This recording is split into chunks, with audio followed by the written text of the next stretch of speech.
Olá pessoal, sou Fábio Cabar, médico, ginecologista, obstetra, graduando em Direito, quintoanista, há poucos meses de me tornar bacharel em Direito e, portanto, hoje teremos a oportunidade de discutir um tema que é uma intersecção entre o Direito e a Medicina, que é um tema Medicina Legal. Eu terei a oportunidade de receber o convite da direção já há 3 anos para discutir esse tema e nós vamos ter aí a definição de medicina legal. Vocês vão entender o porquê que eu disse que é uma intersecção. Algumas das definições de medicina legal são a arte de fazer relatórios em juízo, a aplicação de conhecimentos médicos aos problemas judiciais, a ciência do médico aplicada aos fins da ciência do direito, a arte de pôr os conceitos médicos a serviço da administração da justiça, a aplicação dos conhecimentos médicos biológicos na elaboração e execução das leis que dele carecem, é a medicina a serviço das ciências jurídicas e sociais. Então, como vocês podem ver, é justamente a intersecção entre a medicina e o direito. Por isso, recebi o convite, fiquei muito honrado, muito feliz de ter recebido esse convite já há 3 anos para ministrar essa aula a respeito de medicina legal, que nós chamamos o direito de medicina forense. Eu terei a oportunidade de, em 2 aulas, desenvolver alguns temas, não é, algumas partes, né? Medicina legal é bastante ampla, né? Mas eu terei a oportunidade de discutir alguns temas, algumas partes da medicina legal que têm aparecido nas provas de residência, tá bom? Então, existem relações, não é, da medicina legal com outras ciências, com a física, com a química, com a história natural, com a anemia patológica, com a imunologia, com a ginecologia, com a psiquiatria, etc. São várias áreas do conhecimento, não só médico, mas que tem uma certa intersecção com a medicina legal. Então, nós vamos falar de documentos atestados médicos, de tanatologia, de traumatologia forense. Bom, existem algumas áreas da medicina legal que são bastante específicas. Então, a antropologia médico-legal, a traumatologia médico-legal, a tanatologia, a sexologia, a toxicologia, psiquiatria e infortunística médico-legal, que são todas áreas. Nós não teremos tempo de discutir área por área, mas só para vocês lembrarem, para vocês saberem que existem todas essas áreas e que são áreas, então, que mostram a extensão e a importância desse tema medicina legal para o conhecimento médico e para o conhecimento jurídico. Falando um pouco do sigilo médico e falando um pouco de documentos médicos, né? Lembrar que o médico deve manter sigilo quanto às informações confidenciais de que tiver conhecimento no desempenho de suas funções. O sigilo se aplica a revelações que possam imputar o paciente a condenações previstas no Código Penal e Civil. Vamos dar um exemplo. A paciente comete abortamento.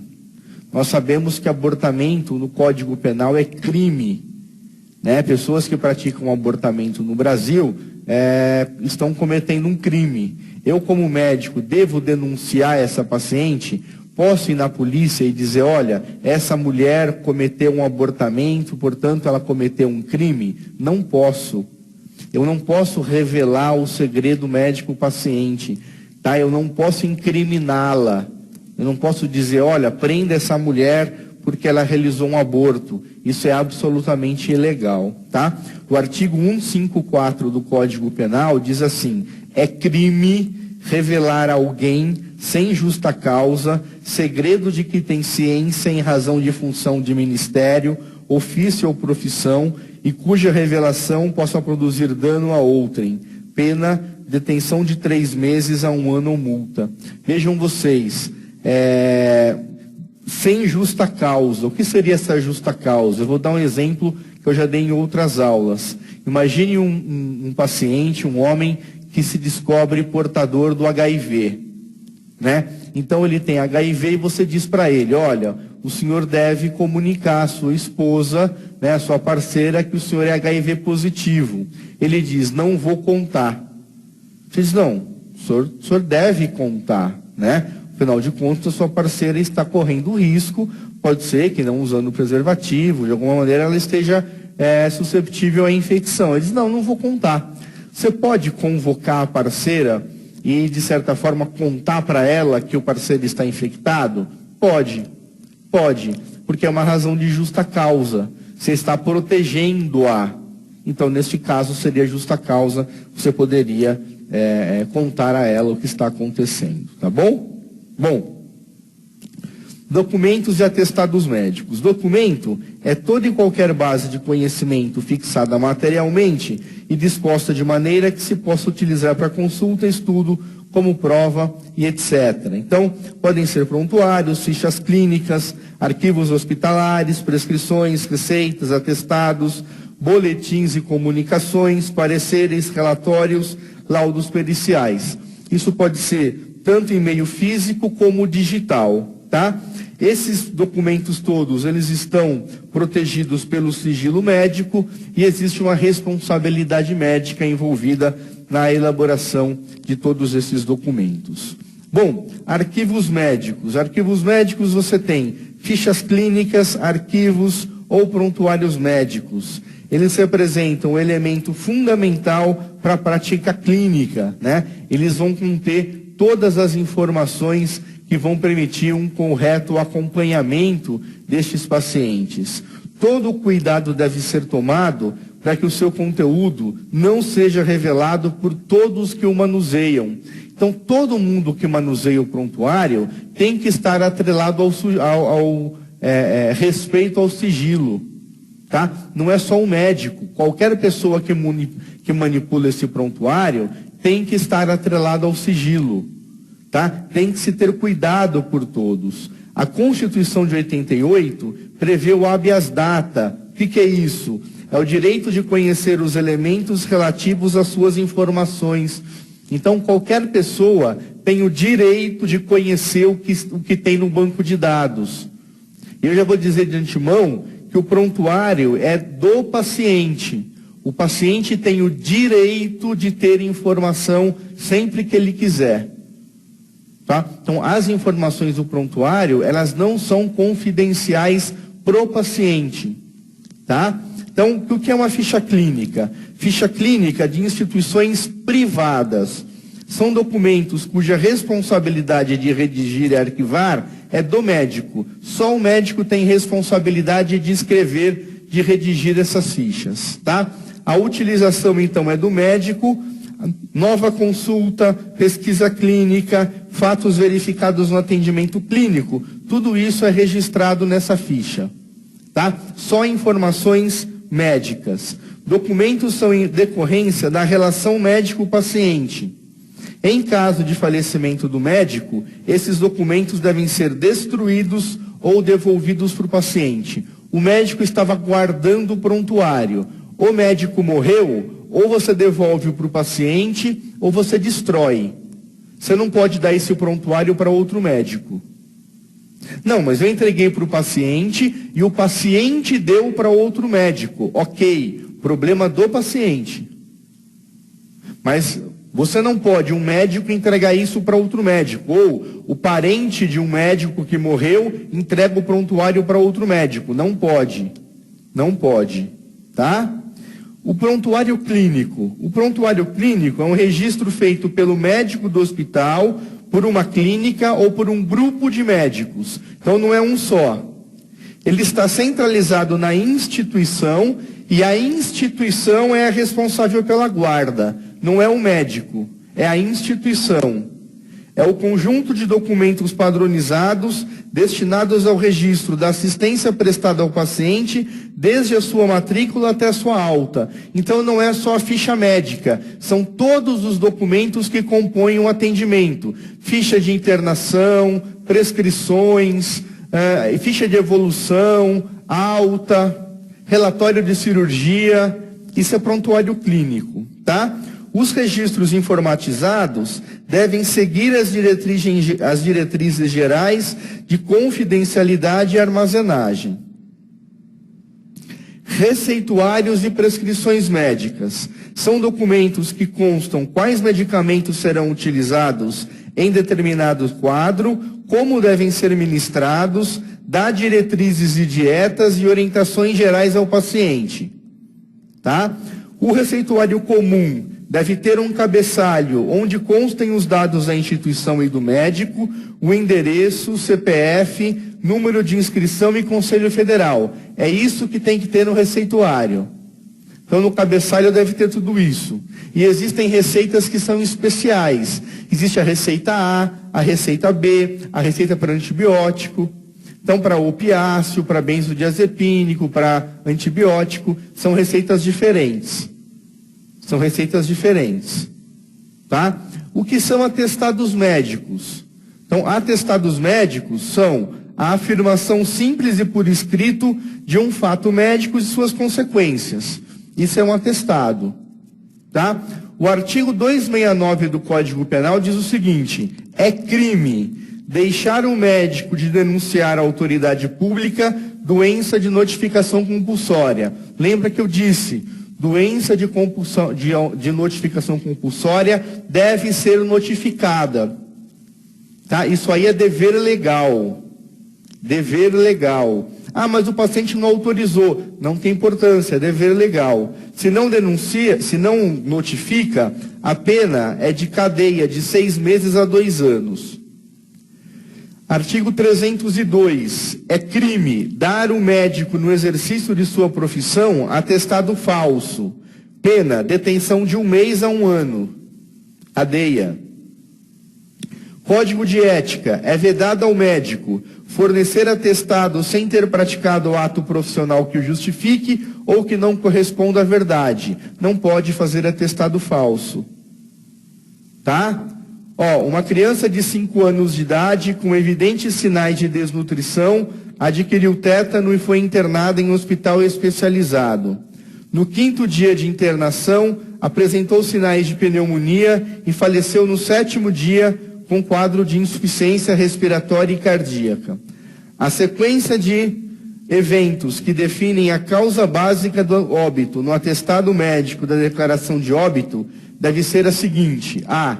Desnutrição, tétano e pneumonia. B. Insuficiência cardiorrespiratória, pneumonia e tétano. C. Insuficiência cardiorrespiratória, tétano e desnutrição. E D. Tétano, pneumonia ou insuficiência cardiorrespiratória.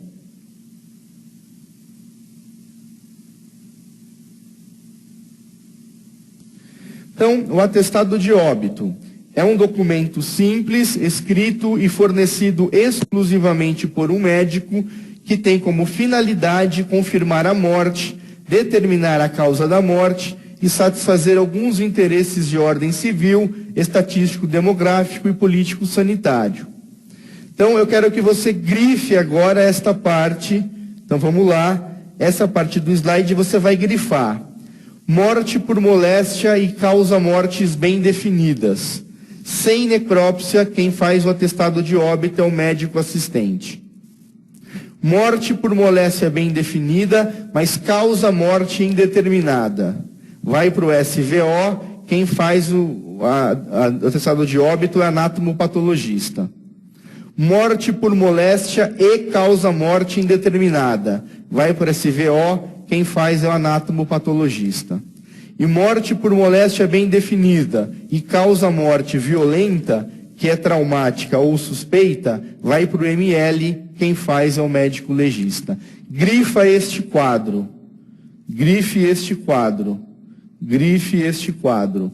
Do A a D você tem que saber. Tá bom? Então vamos lá.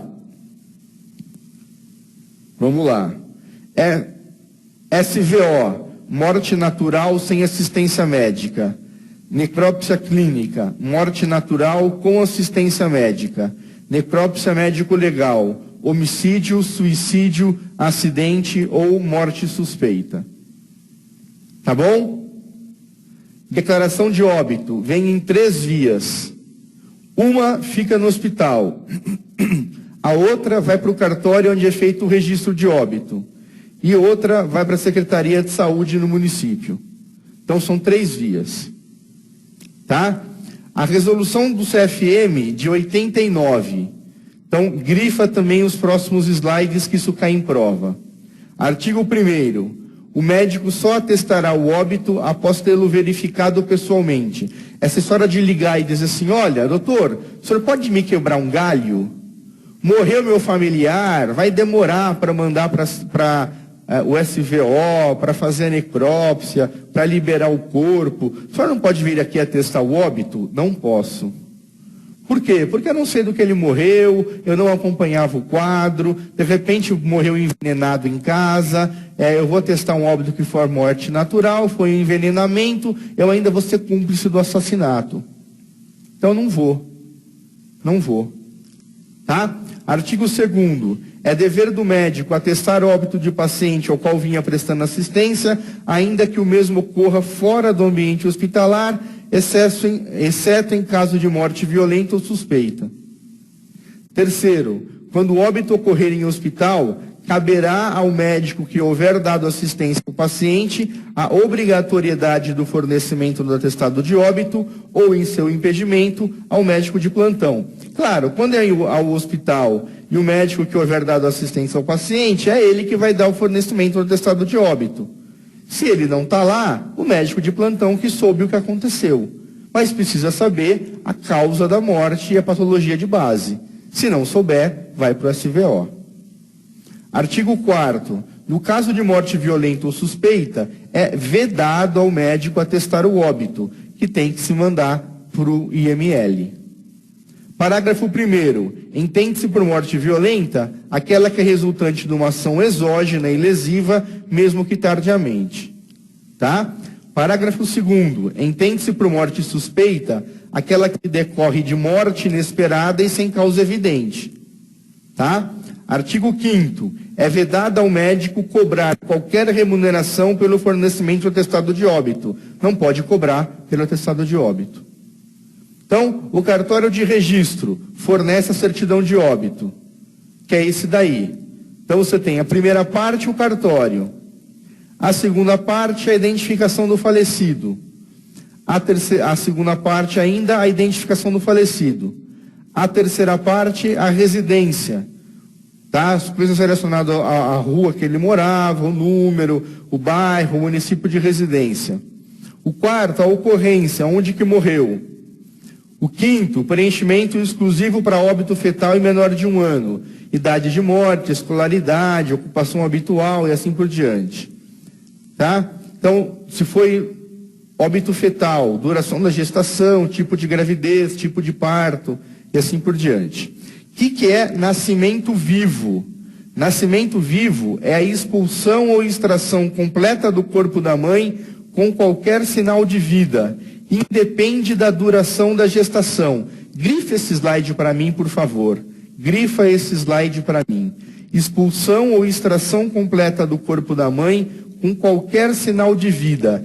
Independe da duração da gravidez.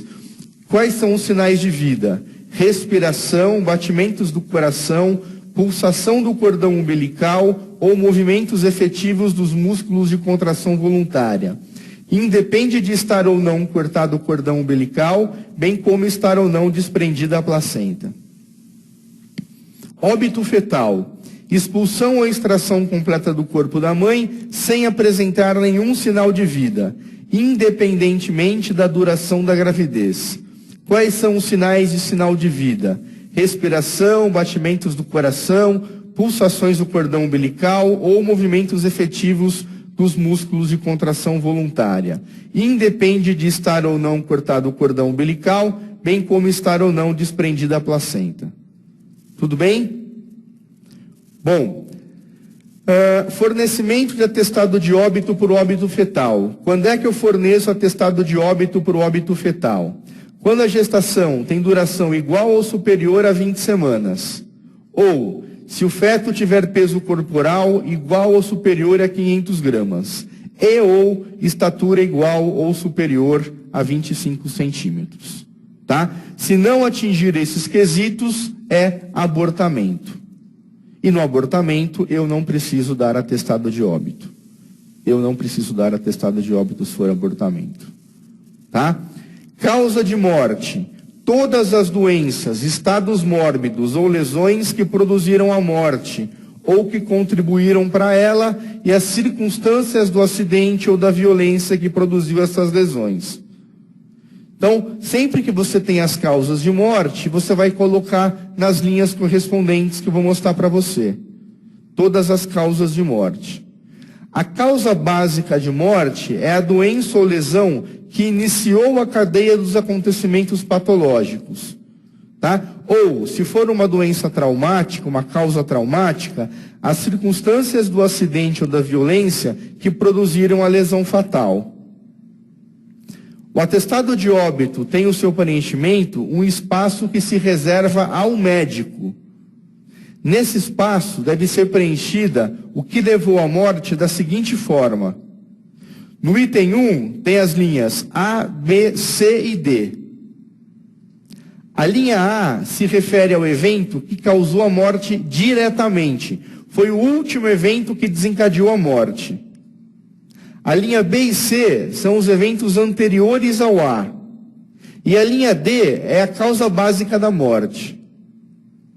Caso não existam 4 causas, deve-se preencher sempre iniciando pela A e colocando as letras subsequentes. A última letra vai ser sempre a causa básica de morte. No item 2, são colocadas outras doenças que a pessoa que morreu poderia ter e que podiam ter piorado as suas condições.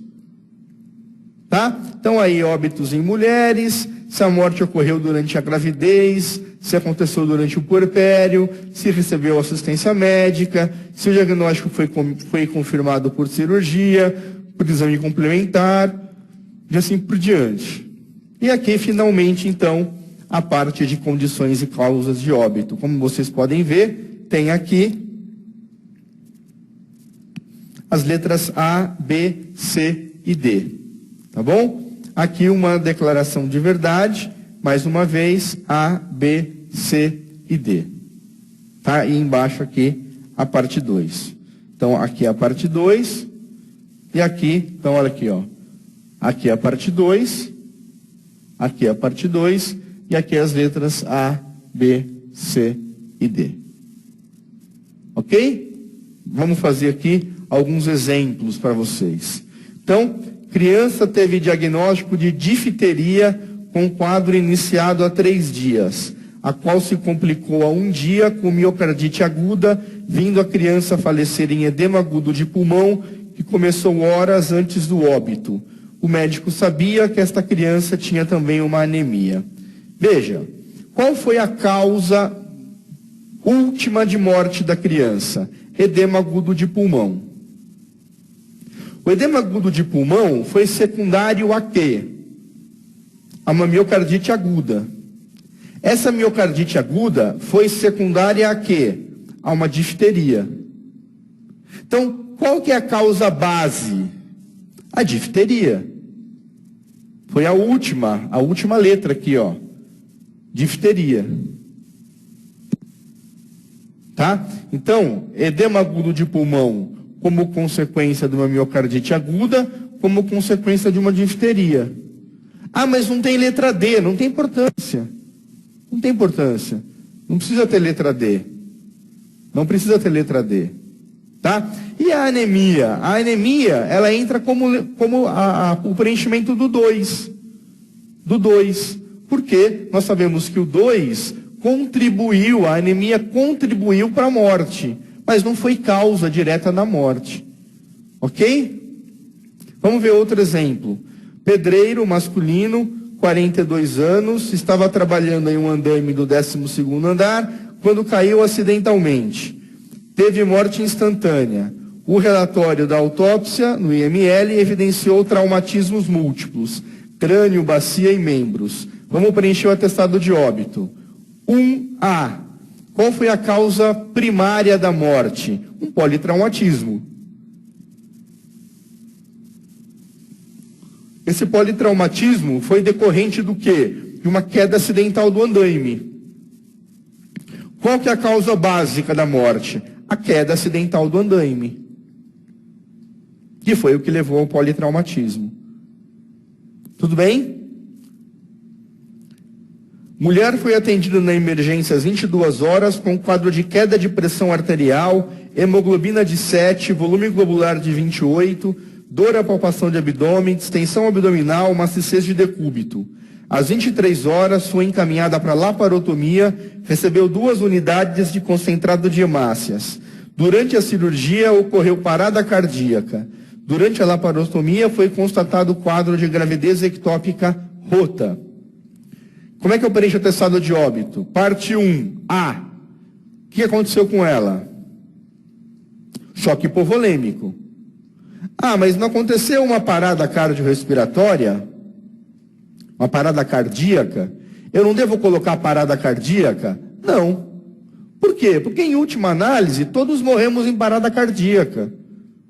Então, eu não preciso colocar a letra 1, parada cardíaca. Porque todos morremos em parada cardíaca. Então, eu nunca coloco parada cardíaca, parada cardiorrespiratória. Nunca coloco parada cardiorrespiratória. Então, o que é o 1? 1A é choque hipovolêmico. E 1B, gravidez ectópica rota. Foi o que levou a um choque hipovolêmico. A gravidez ectópica rota é a causa base. É a causa base. Tá? Paciente de 19 anos, casada há 1 ano, primigesta, fez pré-natal desde o 2º mês de gestação. A partir do 4º mês, foi diagnosticado a gestação de alto risco, devido à cardiopatia reumática descompensada. Esteve internada e no 5º mês foi aconselhada a interromper a gestação. Antes da data prevista para a interrupção, teve uma descompensação da função cardíaca. No 3º dia de internação, teve parada cardíaca com resposta positiva às manobras de ressuscitação. Feito cesárea para retirada de feto morto. Após algumas horas, teve outra parada cardiorrespiratória em assistolia, sem resposta às manobras. Eu te pergunto, você tem condições, só pela história, de dizer o porquê dessas paradas cardiorrespiratórias? Está dito aí o porquê da parada cardiorrespiratória? Está dito que ela tinha uma cardiopatia reumática descompensada. Mas dá para saber? Está dito também que ela teve parada cardíaca. Mas eu não disse que parada cardíaca é o estágio, o fim de todos nós? O fim comum de todos nós? Então, por que ela teve essas 2 paradas cardíacas? Não sabemos. Sabemos a causa, a doença dela, que é uma cardiopatia reumática. Mas a causa mortis, nós não sabemos. Então nós vamos mandá-la ao SVO. No SVO foi visto que a causa da morte foi um edema e uma congestão pulmonar, decorrentes de uma cardiopatia dilatada, decorrente de uma cardiopatia reumática crônica com estenose mitral acentuada. Então, este atestado de óbito não foi preenchido por você, foi preenchido pelo anatomopatologista. E o item 2, a parte 2, uma gestação de 5 meses. Não resta dúvida que a gestação contribuiu para o evento morte, para o evento complicação da parte cardíaca. Tá? Então, as questões que nós apresentamos: uma criança de 5 anos de idade, com evidentes sinais de desnutrição, adquiriu tétano e foi internada em hospital especializado. No 5º dia de internamento, apresentou sinais de pneumonia e faleceu no 7º dia com quadro de insuficiência respiratória e cardíaca. A sequência de eventos que definem a causa básica do óbito no atestado médico da declaração de óbito deve ser a seguinte: qual foi o último evento que aconteceu? Insuficiência respiratória e cardíaca. Essa insuficiência respiratória e cardíaca foi decorrente a quê? Foi decorrente de uma pneumonia. E essa pneumonia foi decorrente a quê? De tétano. De tétano. Portanto, qual que é a causa básica dessa... Qual que é a sequência que nós temos do preenchimento desse atestado de óbito? Insuficiência cardiorrespiratória, pneumonia e tétano. Bem fácil, né, gente? Bem fácil. Mulher de 17 anos procurou cirurgião plástico para implante de próteses mamárias de silicone. Apresentou complicação pós-operatória, que foi uma infecção por Mycobacterium fortuitum devido à contaminação do medidor de próteses, utilizado durante o procedimento cirúrgico, que resultou em perda dos implantes de silicone e cicatrizes de péssimo efeito estético. A paciente reservou processar o médico, que se defende dizendo ter documento de consentimento informado, assinado pela paciente. Assinale a alternativa correta. Não há base para o processo, uma vez que a contaminação bacteriana no medidor de prótese não é responsabilidade do médico cirurgião, e sim da empresa que prepara este material. Não há base para o processo, uma vez que o médico só fez o procedimento porque esse foi solicitado e autorizado pela paciente. Uma vez que houve dano para a paciente, há possibilidade de um processo para apurar a responsabilidade médica. A paciente só pode processar o médico na justiça civil, uma vez que processos ético-profissionais só podem ser iniciados por denúncia de outro médico ou das comissões de ética. O médico estará livre do processo se conseguir provar que tomou todas as medidas de antisepsia necessárias para o procedimento realizado. Então, responsabilidade médica, médico e equipe são responsáveis por todos os seus atos, ética, civil e criminalmente. Então, o médico e a equipe são responsáveis pelos seus atos, ética, civil e criminalmente. Responsável pelo dano indenizará simplesmente por existir um prejuízo, não se cogitando da existência de sua culpabilidade, bastando a casualidade entre o ato e o dano para obrigar a reparação. Se houver a relação de casualidade entre o ato e o dano, vai haver a necessidade de reparo de acordo com o Código de Defesa do Consumidor. Pode parecer que reparar por danos causados sem culpa parece injustiça, porém, tanto maior seria deixar a vítima sujeita à sua própria sorte, arcando com os prejuízos. Isso é responsabilidade objetiva, isso não se aplica aos médicos, isso se aplica aos hospitais e aos convênios. Para o médico, o que se aplica é a responsabilidade subjetiva. Para o médico ser condenado, tem que se comprovar que houve culpa, que houve imperícia, imprudência ou negligência. A imperícia é a falta de observação às regras, e eu vou te dizer que onde não há ignorância, não há imperícia. Eu, como médico ginecologista e obstetra, se houver algum problema e algum procedimento que eu faço, o juiz não vai poder me acusar de imperícia, porque ele vai dizer, olha, imperito ele não é. Com tudo que ele faz na vida acadêmica, ele pode se defender, ou ele pode ser acusado de tudo, menos de ser imperito, porque ele se atualiza, ele estuda, então, perito em ginecologia e obstetrícia ele é. Eu posso ser acusado de ser imprudente. O que é ser imprudente? É faltar em mim a cautela necessária. Então eu faço o procedimento com audácia, com intempestividade, com precipitação, com falta de cuidado. Tá? Ou eu posso ser acusado de negligência, que é a falta de observação aos deveres.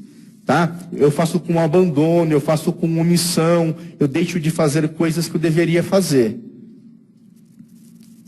Tá? Vou dar um outro exemplo. Eu falei que eu não poderia ser processado por alguma coisa de ginecologia e obstetrícia. Mas vamos imaginar a seguinte situação. Eu, como médico, Fábio, médico, eu posso fazer uma cirurgia cardíaca, não posso? Eu sou habilitado do ponto de vista médico, tenho diploma, eu posso fazer uma cirurgia cardíaca. Eu sei fazer uma cirurgia cardíaca? Claro que não. Então, se eu vou me meter a fazer uma cirurgia cardíaca e dar alguma caca, o que aconteceria em 99,99% das vezes, tá? Eu vou responder para aquilo e vou ser acusado de imperito. Porque o juiz vai dizer assim para mim, doutor, qual é a sua experiência em fazer cirurgias cardíacas? Eu vou dizer, nenhuma. Então o senhor é imperito. Mas não, mas eu posso fazer cirurgia cardíaca. Não, poder o senhor pode, mas o senhor não sabe. Então o senhor é imperito. Em ginecologia e obstetrícia, o senhor é perito, o senhor sabe fazer as coisas. Agora, em cirurgia cardíaca, o senhor não sabe nada. Então o senhor é imperito. É verdade, eu sou. Qual que é a diferença de ser processado por imperícia, por imprudência ou por negligência? Nenhuma diferença. A condenação é absolutamente a mesma. Então, dizer que eu não posso ser processado por imprudência, ou por imperícia, ou por negligência, não é nenhuma vantagem. Porque o processo vem que vem absolutamente na mesma rapidez, da mesma forma, com a mesma condenação ou com a mesma absolvição. Tá? Então, uma mulher de 17 anos procurou cirurgião plástico para implante de próteses mamárias de silicone. Apresentou complicações pós-operatórias, que foi uma infecção por Mycobacterium fortuitum, devido à contaminação do medidor de próteses utilizado durante o procedimento cirúrgico, que resultou em perda dos implantes de silicone e cicatrizes de péssimo efeito estético. A paciente resolveu processar o médico, que se defende dizendo ter documento de consentimento informado assinado pela paciente. Assinale a alternativa correta. A alternativa correta diz que, uma vez que houve dano para a paciente, há a possibilidade de um processo para apurar a responsabilidade médica. Veja, se houve dano para a paciente, o juiz vai ter que ver se em algum momento houve negligência, imperícia ou imprudência. Porque o juiz não sabe, o que ele vê é que houve um dano. Houve infecção e houve um dano estético. Será que esse dano estético foi cometido por imprudência, por negligência ou por imperícia? O juiz não sabe avaliar. Ele não sabe. Então ele vai ter que apurar. Ele vai ter que contratar um perito, vai ter que fazer exames periciais, vai ter que constituir advogado de ambas as partes, e depois, com todas essas provas constituídas, ele vai dizer foi imperícia, negligência ou imprudência, ou não foi. Por isso que vai ter que apurar a responsabilidade médica. A letra C correta é a letra C de Cabar. Tudo bem? Então, era isso que eu tinha para falar para vocês, e eu termino dizendo para você reforçar o seu conhecimento, praticando o que nós falamos, memorize os principais tópicos, revise a nossa aula, espero que vocês tenham aproveitado.